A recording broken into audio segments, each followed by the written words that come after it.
시청자 여러분 안녕하십니까. 지금부터 전원편의 안보정론을 시작하십니다. 자, 이번 시간에는요, 이 월요일 날마다 나오는 리얼미터 여론조사를 보면은 민주당이 흔히 이야기하는 대로 폭 망했네요. 아주 잘 됐어요. 자, 그런데 이런 것도 모르고 지금 이재명은 오늘 신나라 해가지고 지가 왕이 된 것처럼 최고위를 주재했습니다. 굉장히 만족한, 행복한 모습을 지우고 있어요. 농담도 많이 하고. 예. 자, 그래서 이재명이 신바람이 난 것 같은데요. 야, 한치 앞을 못 보는 것 같습니다. 자, 이재명이는 계속 폭망하도록 우리가 만들어야 되지 않을까 생각이 들고요. 자, 이제 이재명, 지금 지지율, 폭 떨어졌는데, 지금 민주당 지지율이. 자, 지금 이제 내년 총선 앞두고요. 여론조사 기관들이 난립하고 있는 문제점. 그리고 여론조사가 과연 공정하게, 그리고 또 객관적으로 여론을 반영하고 있느냐. 여기에 대한 우리 국민들의 분노와 비판. 어제, 오늘 얘기가 아니죠. 자, 그러다 보니까 자체적으로 34개 여론조사 기관이 일종의 이 개혁 방침을 표명했습니다. 근데 문제는 뭐냐? 여기 34곳은요, 지금도 인터뷰 여론조사를 하는 기관들만 오케이를 했고, 지금 ARS를 돌리는 기관들은 여기에 합류를 하지 않고 있어요. 그래서 조금은 개선될 소지가 보이지만 크게 개편될 수는 없다. 개혁될 수는 없다. 그래서 이거를 강제하는 입법 조치가 굉장히 시급한 것이 아닌가. 이러한 새로운 문제 제기를 적극적으로 할 필요가 있다고 봅니다.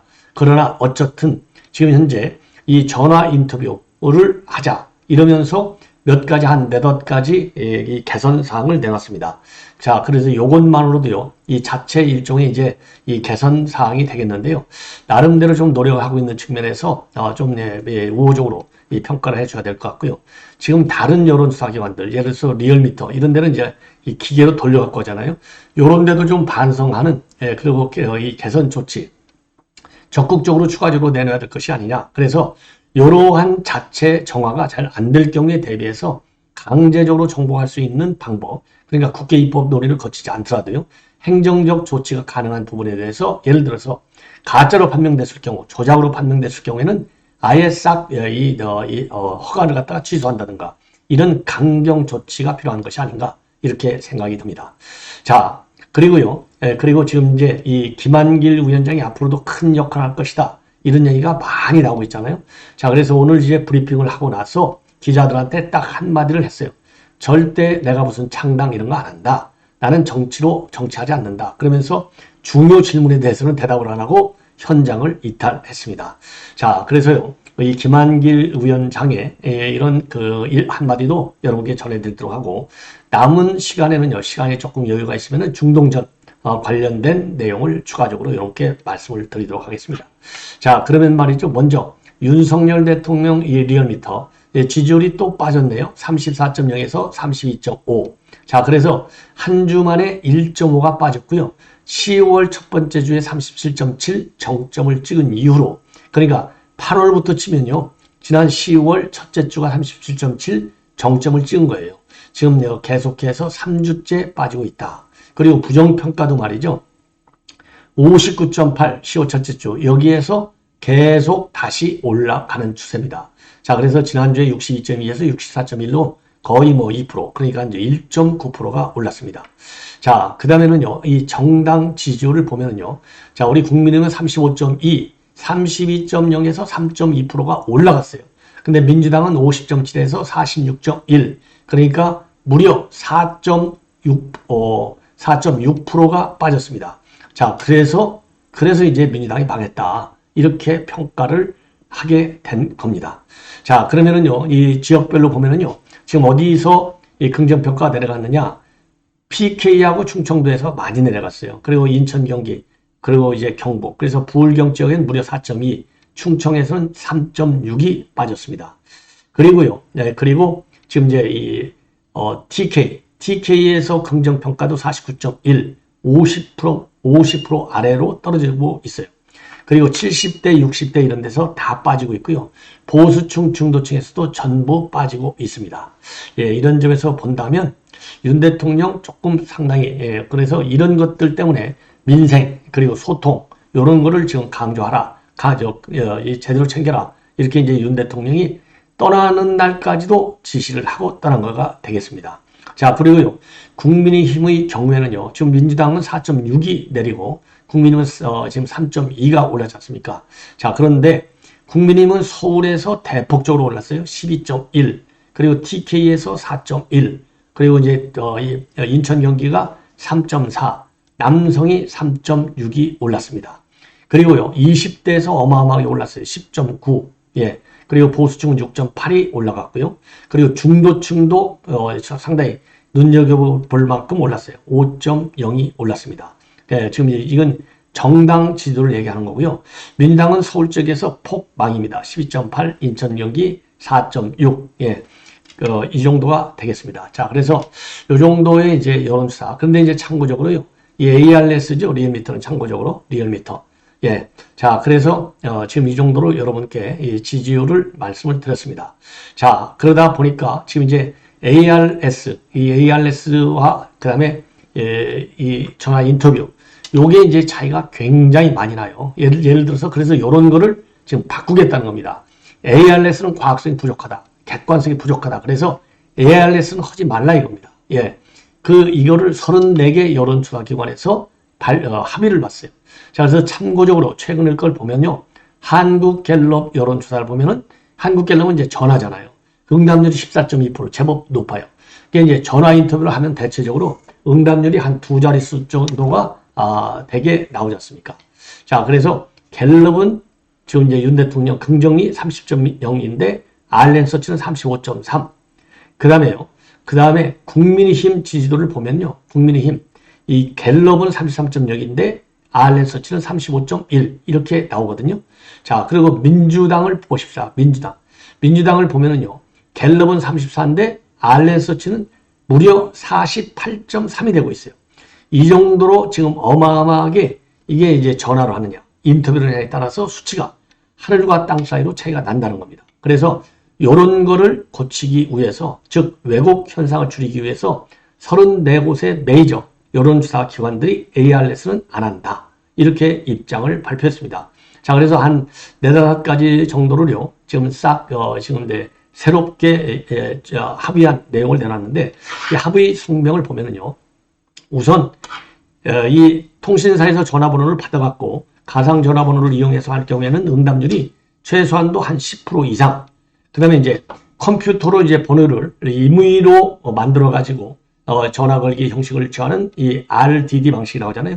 전화번호 임의로 걸기. 이거는 최소 7% 이상 응답률이 나오는 경우만 공개한다. 왜 그러냐? 가상번호하고 달리 이 가상번호는 이제 조사 대상자의 지역과 연령을 알 수 있지 않습니까? 왜? 통신 3사에서 받으니까. 근데 이제 컴퓨터로 번호를 임의로 만드는 거는 이게 뭐 누가 걸릴지 모르잖아요. 이 R12 조사는 그만큼 난이도가 있다는 겁니다. 그래서 난이도를 감안해서 7%로 낮춰서 7% 정도로 낮아도 이 공표를 한다 이겁니다. 자, 그런데 이거는 작년 11월 달에 장제원 의원이 발표한 기준이 5%예요. 응답률 5%. 이거보다도 훨씬 더 강한 이 통제 장치를 만드는 것이라고 볼 수 있고요. 자, 그러면 이제 응답률이 7% 미만은 이제 여론조사가 안 나오느냐? 그건 아니에요. 왜 그러냐면 이번에 합의한 이 회사들은 인터뷰 방식으로 하는 회사들만 합의를 했기 때문에 리얼미터 같이 ARS로 하는 회사들은 이번 합의에 동참을 안 했습니다. 자, 그래서 지금 이제 이 매트릭스하고 한국갤럽, K스탯, 한국리서치 메이저 회사들이 하는 데만 인터뷰를 하게 되는 거고, 리얼미터라든가 리서치뷰, 조원스, NI, 김어준 이런 데는 그냥 지들 멋대로 ARS로 해도 공표가 가능한 겁니다. 자, 그리고요, ARS를 하지 않는 이유는 이거는 기계적으로 하는 거기 때문에 과학적 조사라 보기가 어렵다. 예, 그래서 이거는 안 하고, 더군다나 ARS 조사의 난립을 막으려면은 선거법 개정이 굉장히 시급하다. 이렇게 이제 보고 있어요. 예. 자, 그래서 지금 어느 정도나 그럼 ARS 비율이 높느냐? 2022년도 지방선거를 기준으로 하면 77.7%나 ARS 비율이 압도적으로 높습니다. 왜? 비용이 많이 들어가니까 ARS 돈 안 들어가는 걸로 하는 거예요. 그 다음에 이제 세 번째 중요한 것 중에 하나는요. 여론조사할 때 왜 이 부재 중 또는 통화 중인 경우 있잖아요. 그럴 때 콜백은 최소한도 3차례 이상 시도한다. 예. 그리고 2일 이상 조사기간을 하도록 한다. 예, 왜냐면 시간이 걸리잖아요. 예, 그리고 이 문항수는 응답자 필요도를 고려해서 13문항 이하로 한다. 이렇게 이제 권고하도록 하고요. 그리고 응답률 높이기 위해서 응답자에게는 사례비를 지급하는 방안도 검토한다. 이렇게 되어 있어요. 그래서 나름대로 이 개선하려는 의지가 보인다는 측면에서 그나마 다행이 아닌가 이렇게 생각이 들고요.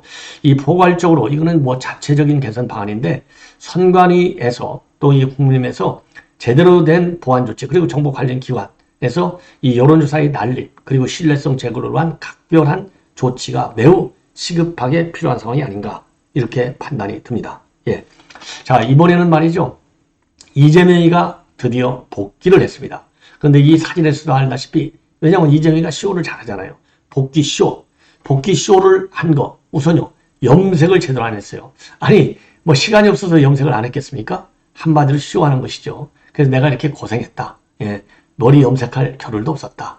그러니까 그만큼 내가 아팠다는 거죠. 왜냐하면 이게 건강 회복이 안 돼서 당무 복귀가 늦어진다. 계속 그랬잖아요. 근데 새까맣게 이발소 가려면 또 몇 시간 걸리잖아요. 하고 나오면 이거 뭐 멀쩡했었네. 이런 얘기가 나올 수 있으니까 쇼를 하려고 저렇게 염색하지 않은 상태로 일부러 쇼를 하는 이 고단수 전략을 쓴다고 쓴 건데 한마디로 속보인다. 웃기지 말아라. 국민 눈높이를 그렇게 낮춰오지 말라. 이렇게 비판하지 않을 수 없어요. 자, 그리고 지금 이제 여러 가지를 지금 얘기하고 있어요. 우선 국정 기조를 바꿔라. 그리고 전면 내각 총사퇴를 하라. 그리고 의대 정원 왜 수치를 얘기 안 하냐? 수치. 왜냐하면 수치 갖고 오면 잘못하면 싸움질 나니까 의협이 난리가 나니까 지금 수치 발표는 지금 우리 국민의힘에서도 지금 이제 이 나름대로 이 필요한 절차가 다 맞춰진 다음에 하겠지. 처음부터 1000명이야 3000명이야 이렇게 안 하잖아요. 그리고 이거 봐 목표 정해놓고 하잖아. 뭐 이렇게 되면 뭐라 그럴까요? 신중한 이 결론 정책 결정이 아니다. 이런 비판에 우려가 있고 바로 문재인 정권에서 수치를 먼저 제시했다가 망했잖아요. 이런 것도 반면 교사가 돼서 안 하는데 요거를 치고 들으면서 왜 너희들 수치를 얘기 안 해? 이거 믿을 수가 없잖아. 이렇게 공격을 하고 있습니다. 예, 그리고 가결파? 이거 무슨 소리야? 지금 그럴 때가 아니야. 딱 자르고 있었는데 이것도 거짓말 쇼입니다. 그리고 R&D 예산 지금 이제 줄였잖아요. 이거 무슨 소리냐? 망신스럽다. 비판하고 있어요. 그래서 이러한 이재명의 오늘 발언을 지금부터 여러분께 자세히 말씀을 드리겠습니다. 그리고요, 예산은 전면 재작성해야 된다. 그래서 예산은요, 법전 시간 내에 통과시켜주지 않겠어. 예산 투쟁에 본격화 나서고 있어요. 왜냐? 내년도 총선이 중요하니까 저희들 지역구에다가 많이 뿌려야 될 거 아니에요? 야당이 중시하는 사업에 프로젝트에 많이 돈을 줘야 될 거 아니에요? 그래서 예산 전면 투쟁에 나섰어요. 원점에서 재검토한다고 합니다. 그러니까 자기네가 방해할 수 있는 최고 우수위로 방해 전략을 구사하겠다. 노골적으로 지금 표명하고 있는 겁니다. 자, 그래서요, 지금 이재명이 뭐라고 이제 발목을 잡는지 여러분께 자세하게 말씀을 드리도록 하겠습니다.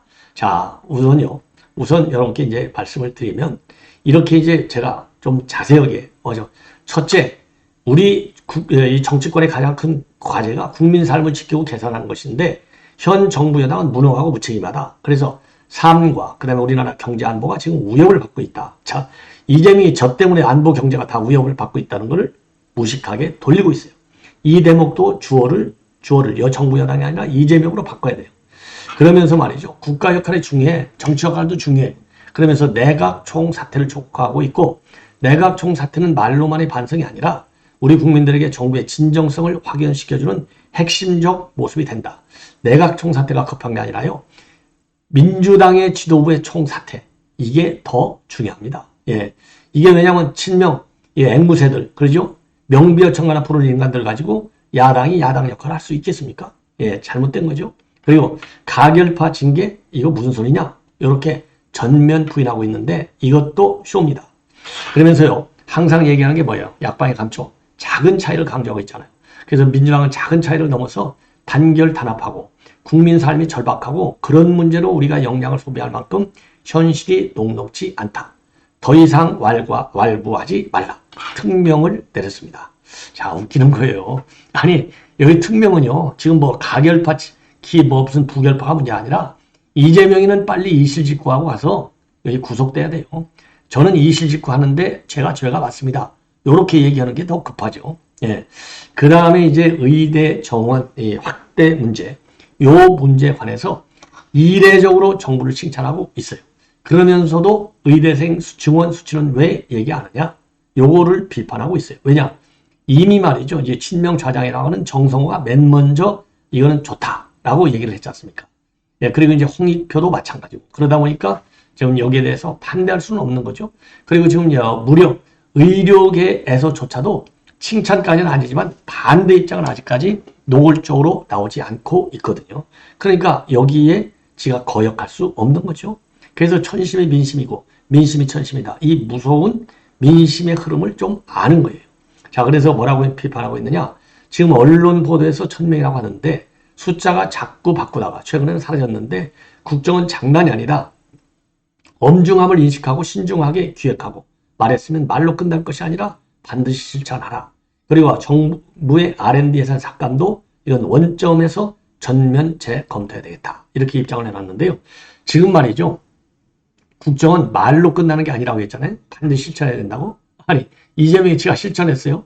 나는 불체포 특권 포기해. 선언해놓고 포기했습니까? 아니, 그 포기 안 했잖아요. 그러니까 조홍천이 이상민이가 뭐예요. 야, 네가 먼저 나 포기했다고 확실하게 하고 무조건 이 가결 된 걸로 가결표 던져. 이렇게 해야 국민들한테 신뢰를 받아 쏘아 붙였잖아요.